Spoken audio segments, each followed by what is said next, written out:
Hey party people, this is Kelly from Imprisium, tutorial number 2 for the spiral sleeve.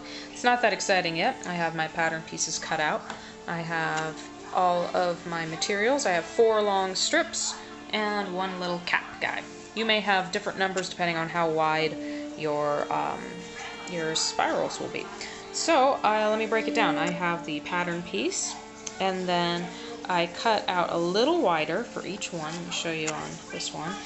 This is your seam allowance. So I didn't cut all the way right to the edge. I left about a ½ inch around all the sides, so that that'll leave room for your seam, as you can see here. I have 2 pieces. This is my lining. This is my interfacing or inner lining. It's just canvas scrap material to make it stronger.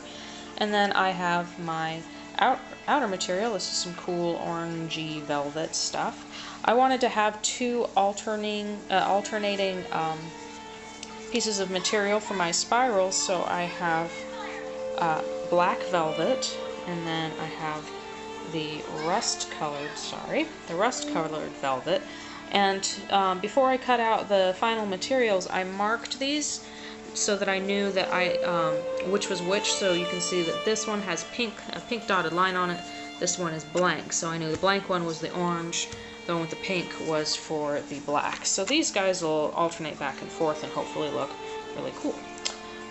So over here, let me show you what was next.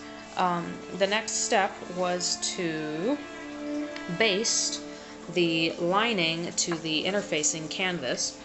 Baste just means to do just a quick seam around the edge to get these so that they're going to stick together and not fall apart. There's lots of different ways you can stick 2 pieces of fabric together, but basting is quick and easy.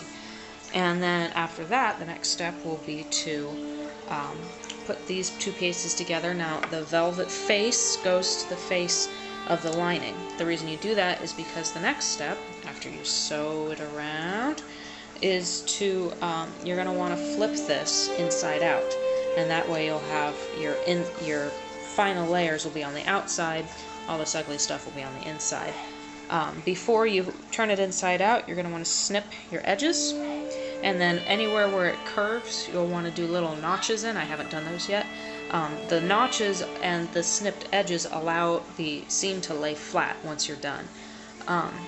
Now, it's very important that you remember to do a mirror version for every single one.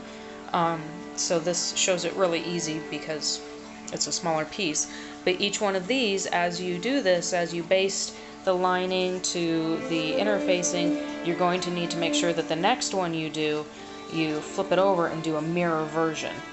So, like this one is mirror. They're not, it's not the same.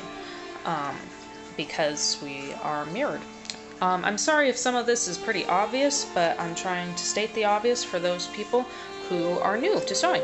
So after I'm all done with both of these, I'm going to stick them together, stick the pattern piece with the number on it together, and I'm going to pin these guys together because this one looks totally different, but these guys all look the same.